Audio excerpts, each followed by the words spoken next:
There's the content component, and then there's engagement. And so, one of the things a lot of advisors struggle with is differentiation. And you wrote about that as well. It's not just what they do, because frankly, they're allocating portfolios. Every advisor allocates portfolios. A lot of advisors optimize for taxes. Most of them offer insurance. Some of them offer bank products. A lot of them today also offer alternative allocations. So it's not about the what they do. It's about the how they do it. I can't wait to introduce you to Knowing Me, Knowing You, the Know Me podcast where the future of financial advice starts with discovery. We're bringing you candid conversations with top industry leaders, innovators, and behavioral finance experts, exploring how wealth managers can deepen client relationships, personalize advice at scale, and drive real business growth. Because clients don't just want financial plans, they want to feel understood. They want to be known. Stay tuned, subscribe, and get ready to transform the way you connect with clients. Know Me, transforming discovery into growth.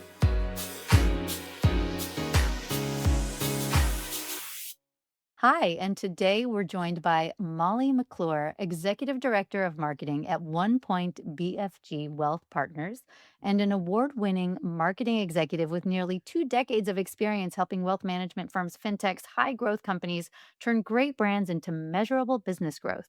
Molly has built marketing organizations from the ground up, led marketing strategy for firms, including USAA and Invesco's wealth tech business, exactly where I also worked for 3 years at Gemstep. We didn't know that until I read one of her articles and reached out to her. And Molly is known for combining data driven strategy with authentic storytelling. Most recently, she published an article in Wealth Solutions Report arguing that most wealth management firms don't actually have a marketing problem, they have a communication problem. It's a simple and powerful idea, and it certainly grabbed my attention. The idea was that growth doesn't come from doing more marketing, it comes from closing the gap between the value firms create and how the market experiences it. So, today we're going to be talking about storytelling trust differentiation and why the firms that communicate best are not always the ones spending the most on marketing. Molly, thank you so much for being here on the Knowing Me, Knowing You podcast. Thank you for inviting me. So excited to be here. I am so excited you're here. I'm so excited about all of the weird convergences in our Such a small histories. world. Such a small world, and not only that, but also the fact that we both have these weird West Texas roots. Very interesting background. And shout out to Joe Duran, the man, Shout the out myth, to the Joe legend. Duran as well. So let's get started. We always start with what excites you about the moment we're in right now about the future of wealth management. I, Wealth management, I think, is one of the best industries to work in right now. If I look back on my career, like I think about my early career days post MBA, I worked at Dell. And Mm. and Dell was great. I learned so much. It's still a booming company, and it was a great foundational start for me career-wise, but it wasn't exactly something that I would say I was really excited to share with others, especially I remember sitting on a plane and I was the brand manager over Latitude and Vostro laptops, and I would always kinda hesitate to tell people that I work for Dell, especially those 2 laptop brands, because they typically start to go into, "Oh, well, mine's broken," or, "Hey, I'm having this issue." And I was like, "Oh, man," I'm not gonna showcase that, but you talk to people about wealth management and their investments and their families and their legacies, and people light up. It's such a purpose driven, purpose filled industry to be a part of and work for. And you just get these real heartwarming stories because you're dealing with some of the most intimate things in people's lives. And so I love that. And I think just with the digitization of everything and AI, it's only becoming more and more important and more top of mind. And people are living longer. I mean, if my grandma is alive, my grandma on my mom's side is alive, she's 95. So I mean, and I think she retired early 60s. So people are having 35 to 40-year retirement. So this industry is just going to keep becoming more and more important, and Luckily, if you bring it up to somebody on the airplane, it's typically a heartwarming or an exciting story that they're gonna tell you. I love that. Not wrong. I think with respect to the intimacy, there's been so much research that money is the most intimate topic for many people. And still one of the most uncomfortable to speak about, but I agree that the puck is moving to where money and purpose is extremely, extremely critical, and people want to have that conversation. So I found you because you wrote for this Wealth Solutions report that most wealth management firms don't have a marketing problem, they have a communication problem. What inspired that idea, and why do you think it resonates so much with advisors? So I started at one point late last year. So I'm still very new. I'm in my first year at the firm. It was the first time in my career that I had ever led marketing for an RIA. Although I've been in financial services for nearly a decade between USAA and Invesco. So I decided that I really wanted to write a thought leadership piece on just, hey, what am I seeing in this industry? What am I learning? What are other tips that I can give for other RAs or others that are in wealth management? And also just frankly share that there is a real need for marketing here. I'm pretty real in the opening. I talk about how marketing still continues to get the side eye, and I think the reason for that is the best of the best advisors have just grown massively through referrals. But hey, we're not in competition with referrals. If anything, our work is going to help make those referrals even easier because nowadays people do their homework. They're going to go to social media. Oh, are they active on LinkedIn? They're going to go to the website. Have they written any good articles yet? They're gonna take a look at their executive leadership team online. What is their presence like? Do their posts resonate with me? Do their ideas resonate with me? Do I feel a connection here? So they're gonna snoop and they're gonna do their homework, and it's going to be marketing that is giving you that visibility. But I've seen and heard it during my tenure here that I think just because your clients know you're amazing, and I hit the jackpot with 1 point, no lipstick on a pig here. They are an incredible firm. They treat their clients like absolute gold. They do so many amazing things for them. But I still think that they sometimes can get in their bubble and forget maybe your clients know that and their immediate circles may have heard of you, but that doesn't mean that you have visibility at a national level. And that's ultimately at the end of the day what marketing is. It's just building relationships at scale and connecting with people with a wider net. Yeah, I appreciate a lot of that explanation and the communication as really helping get an advisor's story out. When you think about how advisors see marketing today, I'm curious if you can talk a little bit about the growth challenges, the organic growth challenge in wealth management, and where you see firms investing in whatever you think is the right path to organic growth and the partnership with marketing around demand generation. Where do you see is the wrong type of investment, and where do you think they're on the right path? So, I organic growth, especially with a market like high net worth individuals, they typically already have an advisor, or they would get an advisor through a relationship with their network. But a lot of that has been changing just with the growth of digital networks and people being able to do their research on their own, and also, timing is everything. You just don't know when somebody is ready. So, you always want to be top of mind. So, I think what people forget with organic growth is there's a long game there. Just like any relationship you build, you have to have awareness out there. If people don't know who you are, if they don't know your name, if they can't find you, then you're never going to move to the friendship state of becoming a client. So marketing helps you have that awareness and that engagement on a consistent basis. So when the timing is right, when the movement is right for that particular high net worth client, you're still there and you're top of mind. So the biggest items when I came in, I've been here about 7 months now, but was consistency. High net worth needs to see very consistent, very relevant information that matters to them. And I think a big thing on the organic side, and where I've made the biggest investment of my time is one of the largest pathways for us to get leads on the marketing side has been a simple Google search. Google is not dead. Even with the massive influx of AI, Google is still king when it comes to someone going and searching and trying to find what they need. And what powers Google? That's content. That is rock solid messaging and content that is on your website. And so I sat down, and one of the first things I mapped out and strategized on is, okay, what keywords are high net worth clients like ours searching for that we want to do business with? How do I develop that content, and how do I do it on a consistent basis?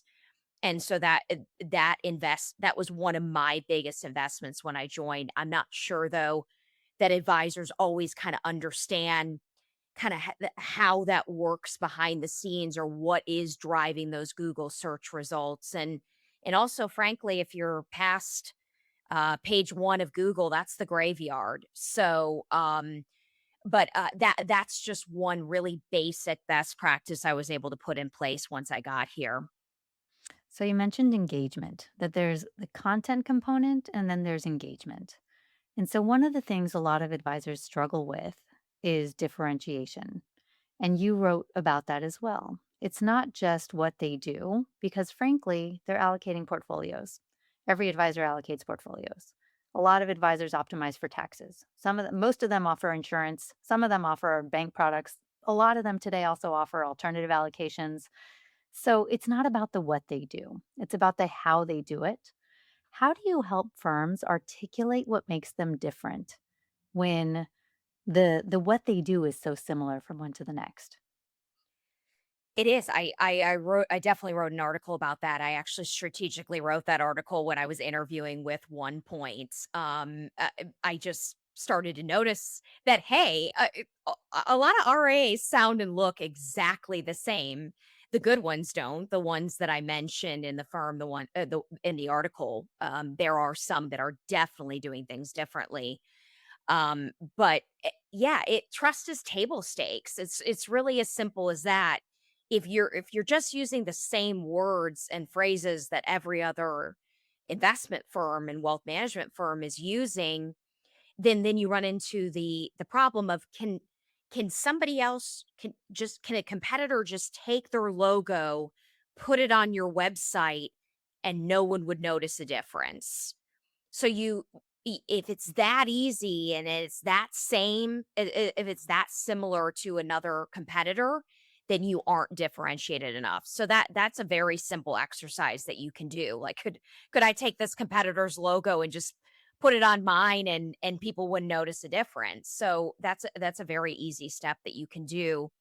But I think the biggest thing is, you got to go one level deeper of what truly differentiates us. And for me as a storyteller, it was the stories that I noticed. It was actually a story from my CEO that he told me in an interview, where I was like, man, I really want to work for this firm because they're doing things very differently, and they clearly have very unique relationships with their clients, which is admirable and different. They aren't just managing their portfolios, they aren't just stockbrokers, they're truly advisors.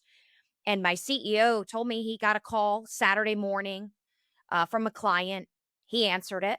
He always answers. That's probably why he has a 2 billion plus book of business on his own. And the client called him first because she was having a medical issue with one of her children. And I remember looking at him and saying, She called you?" I mean, of all the people, she didn't call a friend, she didn't call her family. He's like, "No, she called me. We talk about everything. I'm involved in all aspects of her life, and I gave her my recommendation. I gave her my advice." And I was like, "That is exactly what I want to be part of this firm. That's a story, and that's unique. That's a differentiator." Yeah, I appreciate you sharing that story. And I think it's so nicely aligned with our ethos and how we approach what we're building at Nomi. Nomi is, behavioral intelligence platform, and we believe that connection is very much the foundation of trust. So when you think about advisors and communication and differentiation, all those themes we've just been touching on, and what advisors offer to the world, and you just gave this great anecdote about your CEO and how he built this deep connection with a client. When you think about how do you replicate that? How do you actually help that connection happen at scale? Different advisors, a lot of clients. Do you have any thoughts on how that can happen and also marketing's role, where you're looking at a future where connection is the differentiation? And the power and the clarity and the resonance of communication is the differentiation and the justification for continuing to work with an advisor. I'm just curious at a very high level, your thoughts on what can that look like? Well, I think in terms of how close of a relationship you have with clients, that's going to boil down to the individual advisor. But I think where marketing can help is actually getting someone in the door and giving you the chance to build that relationship and build that trust and that connection and obviously connections are going to come naturally when somebody knows that, hey, this is a person that is not gonna judge me, that is going to have my back, that is going to support me, and that truly cares and cares hard. And, you can't fake caring. So it's our advisors are so good at truly caring about clients, but where marketing comes in is we can teach them how to share those stories and bring those stories to life. One of the first things that I did, it was a very like blue collar video series called What's Your One Point? And I sat down with, I think it's 20, 25 different advisors, and I just asked them two simple questions. What's your one point? Which is a cheeky play on words of our brand. We got our brand out there of just like, Mhm. Why do you do what you do? Why are you here? You could be anywhere, but why are you here? And what's a client story that's brought that to life? And, selfishly, I had the best time doing that because I got to know all of these advisors at a very intimate level and in a very intimate way because they shared all these great stories with me, and then I got to cut them down into 1 to 2-minute videos where then, we could share those with our network and through our channels and market them so other people can see, man, these advisors have great stories, whether it was, a widow where the advisor just literally held her hand through the death of her husband and got her finances in order, or some lighter stories where it was an advisor. He's literally like he empowers his clients to spend money. It was a great story that he shared. He has a client, very successful, saved his whole life. He was going away to Italy with his wife for their anniversary, and he called him up and he was like, "Hey, you bought a first class ticket, right? To Italy, knowing full well he didn't buy a first class ticket. This guy didn't spend money." And the guy's like, no, we're just fine, coach." He goes, "You're fine. And he's like, "First class is only for rich people." And he's like, "You're rich. You have plenty of money. Now you have to live. Now you have to enjoy it." And he ended up buying a first class plane ticket with his wife, and he called him when he touched down in Italy, and he thanked him, and he said that was the best advice he ever got, and he had the best time in first class. And sometimes you need a nudge because I worked on annuities at USAA, and the two themes are you're either spending too much in retirement or you're spending too little, and neither one's good. You got to get to the middle. And so he had to call him as soon as he touched down in Italy just to tell him how amazing first class was and how much he enjoyed it versus coach. So those are the heartwarming stories and differentiators we get to share. So, and it shows that we're real and we're human, and especially in a time of AI and rapid AI adoption, you cannot forget that you are dealing with human beings.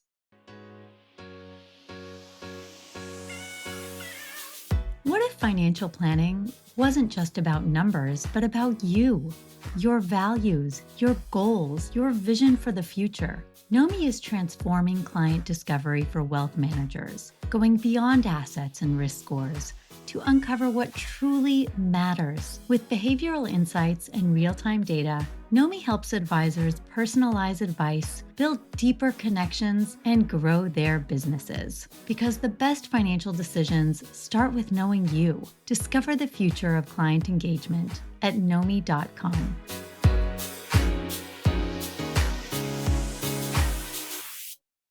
So, given what you just said, I think I'm going to know the answer to this question already. But you have worked across Dell, USAA, FinTech, and now RIAs. What do the firms with the strongest brands have in common, regardless of their size? USAA was so unique because they had a mission that we lived and breathed by. Simple things like we could not start a group meeting until someone gave a mission moment. So we would pause for 3 to 5 minutes, almost like a prayer before a meal, but it was our mission moment. And somebody in the meeting would have to share a story that tied back to our mission. And I love that, and it was the first company in my career where I truly felt that the mission just not just words on a wall, and we got to get up every day and help our military members be financially secure, and, people would just share the most amazing stories, and then no matter how heated or difficult or maybe just, like, tough of a meeting you could have, it always started off on the right foot because of the mission moment. So, it's tough to compare any other company to a USA because they lived and breathed by it, but, the best companies, including One Point, just truly care about what they do. They care hard. You cannot fake caring. And to me, caring is just such a differentiator, and I see that in the team members, the staff members. I see it in our advisors, and when you're lucky enough to meet or interact with a client, it shines through in the client because they're happy and they're excited and they're passionate about where their money is, and so that comes from caring hard. But do have to say USA was is always the very, very unique brand. I love it. I'm a veteran mentor, and I have been for years and years Oh, and I love years. that. And Thank you for doing the that. yeah, the veteran that I am mentoring is actually a retired general. She's phenomenal. She like served in the Pentagon. She served Oh, all around the world. She's amazing, and she just took a role I in love that. civilian life at USAA. And we had this whole long I love conversation that. about Perfect it. hire. Ah, it's amazing. She just feels like it is hitting her on all everything she wanted is, like, exactly what she's getting, and, so I kind of got a sense of that mission, and she shared with me how f she said there's not that many ex-military even that work at USA. I think she said 15 to 20%. And she just felt like this was a really important role for her, and so I'm glad you shared that. Where I thought you were gonna go, and it has just been reflected in all of your answers, is storytelling, because Oh, sorry to disappoint. yeah, you didn't because the way that you answered was again another story. And I think to what I've just learned from you in the last couple of minutes, Molly, is that you are a phenomenal marketer because you're a phenomenal storyteller. Thank you. And I think that is so critical to brand building. And I think that you literally in this short 22 minutes so far have just evidenced it again and again and again how you use the story to actually build the brand, to actually share what is the value proposition and how a client, a prospect might see value in what this brand is looking to introduce to the world. So I just wanted to point out where I thought, wow, you've done such a good job at showing so instead of telling like what good marketing and branding is. Let's talk really briefly about AI. So AI is changing the way that companies are creating content and communicating. And you already referenced it a little bit, but where do you see AI making marketers more effective, Where do you think that authentic human storytelling is, and how is it going to be impacted positive or negative or neutral, just empowered by AI? AI, obviously, from a streamlining, just scale perspective, it's a small team on the marketing side for 1 point. And without AI, there's no way we could scale and accomplish and achieve all the things that we have. I think maybe where people have taken AI a little too far is you can fall into a sea of sameness very quickly, where all the LinkedIn posts sound and feel the same. Yeah. I've seen posts online where it's like, hey, you can tell when somebody's used AI by dot, dot, dot. And then people chime in M dashes, emojis, one line sentences. There's reoccurring themes that you start to see, and it does hurt me as a storyteller a little bit because I like the M dash before AI made it cool. So that hurts my feelings a little bit, but I the human side of marketing, especially storytelling, copywriting, copy messaging, you want to slow down and not move as fast as AI, and make sure that you don't turn that critical thinking off. Like pressure test it. Is this what I'm seeing in the research? Is this what I'm hearing from clients? Is this what I'm hearing from advisors? Pressure test that a little bit. Like, is this what a high net worth audience, ultra high net worth audience truly would care about? Yeah. And you as a marketer, you wanna be on the ground as much as possible. I am always talking to advisors. If I'm at a client event, I'm talking to clients. If I'm at an industry event, I'm talking to people in the industry. You wanna learn and soak up from people as much as possible and not kinda stay hidden in behind the scenes with AI and just trusting it, because some of the research I've seen is cognitive debt is the new kind of theme that is coming out of AI. People are forgetting to use their critical thinking skills and relying too much on it and just accepting that first output instead of really, really stressing it. And I have 20 years of marketing experience behind me. Hey, AI's got nothing on me. So, I'm going to definitely pressure test that and use my knowledge to make it even better. Yeah, I love that. And I think same for emails. I think you can immediately see when an email was written by AI and you immediately ignore it. Exactly. And a lot of advisors today are buying those tools that just generate emails, which prospects are not reading because they look like they've been written by AI and they're not authentic connection and not everything that we've talked about before.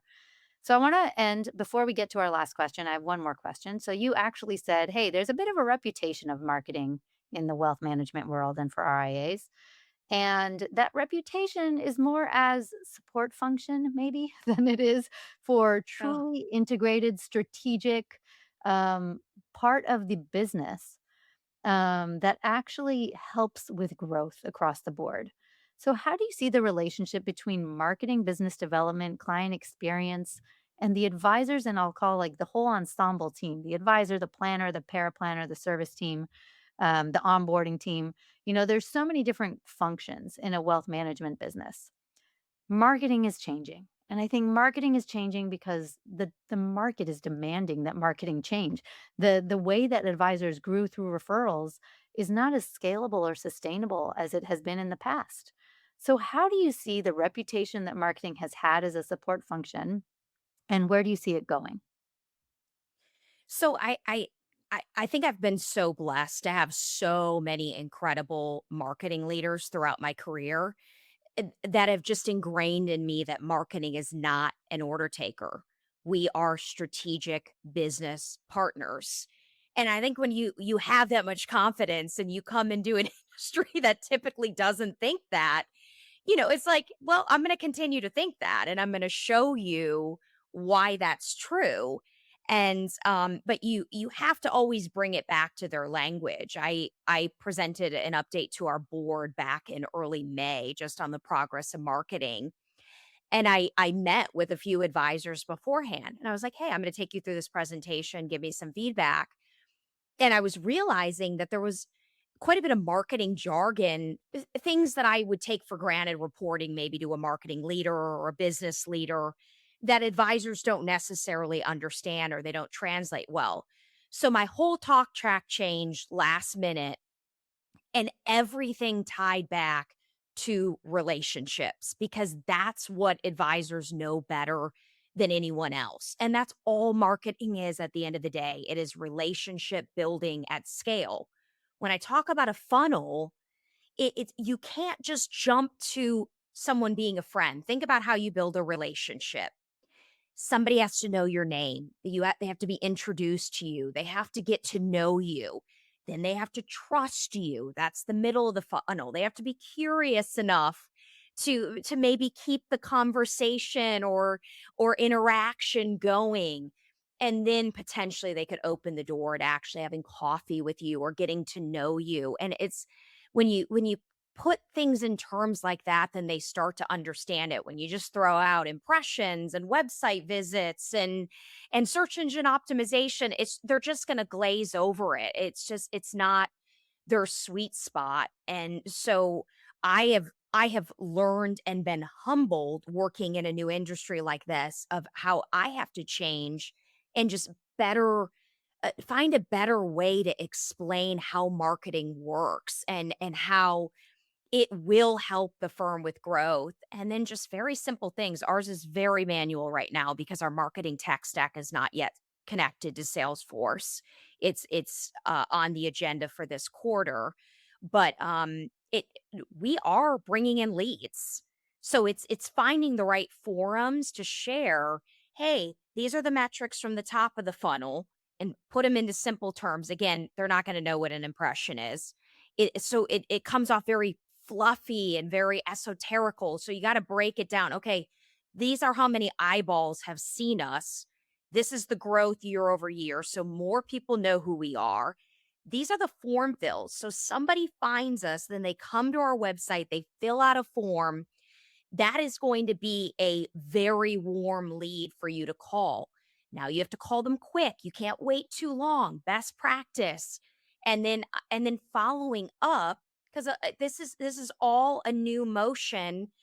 Advisors have to remember to return and come back to you and tell you how it's progressed because that otherwise you don't know what you don't know and you can't get better and smarter at your targeting or where you're getting leads. But even just giving simple visibility to that on a regular basis to the right audience has opened people's eyes that, hey, marketing drives growth. And then, like you mentioned, the storytelling side of it, the consistency side of it, and just the my CEO get comments like, "Man, we see you everywhere now." That is when you know that the marketing is turned on, but you just don't wanna be known as just a social media team or, "Oh, they just post on social or they write articles."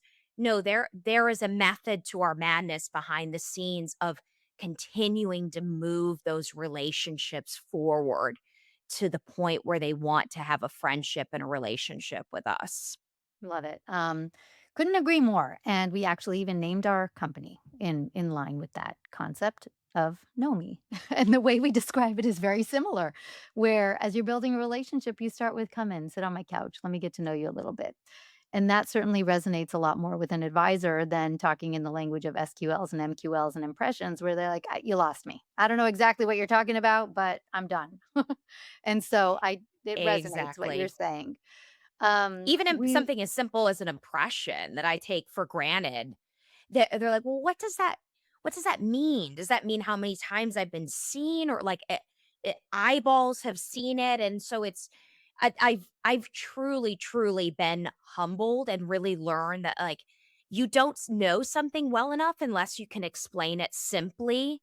And this position has really, really pushed me to know how to explain something very simply to other people. I love that. I love that. A lot of opportunity for us to continue down that path. But I want, as we're heading up on the end of time here, to ask you the last question we always ask on the podcast. And that is, what is an instance in your life or a conversation you've had that has changed your personal relationship with money? Ooh, wow. Great question. You know, I was very fortunate growing up. I had 2 parents who were both just incredible with money. They always lived below their means. My mom, I mean, this is 40 plus years ago now. My mom was one of the first female sales executives for Dow Chemical. When she had children, they didn't have any sort of flexible work hours. Maternity leave was not a thing, so she just became a stay-at-home mom, but I know she would have been so successful. But my dad, took over all the finances of the house. He was a business litigator, he's now retired, and I w I was lucky to learn from the best. I've always watched my parents be very, very good with money and very strategic, and just always having the ability to do what they wanted because they set goals and they saved and they achieved it. And, I always enjoyed listening to that, and I know, that I am not sharing a specific conversation, but I learned from the best really early on, and I was very lucky to have that. I mean, I remember, I my first post MBA real job, I got my MBA pretty young, and I day 1, I was like, "How do I start my 401k at Dell?" Because they had a 5% match. And I mean, it was ingrained in me, and I was like, "I don't wanna miss a single dollar of that match. So how do I sign up? How do I get started?" And I've always had that mindset. Amazing. Molly, thank you so much for joining us. One of our big takeaways here is that great firms don't necessarily need to do more, they need to communicate better. I think that if you listen to this podcast, you will have multiple great examples and takeaways around storytelling, things that Molly has brought into her work as she's transitioning to work for an RIA that you can put into your own practice. The firms that grow won't simply have the best planning process. They won't have the best allocations. You already know that today. The best investment strategy isn't what your clients are looking for. The best firms are going to be the ones who help their prospects, their clients, their employees clearly understand the value that they're already creating, and they're going to be able to tell that story clearly. Molly, where can our listeners learn more about you, about OnePoint, and find your writing, which helped me find you? I am very active on LinkedIn, almost to the point of maybe obsession. So, follow me, find me on LinkedIn. My handle at the very end is Molly S, as in Sam McClure. Find me, add me.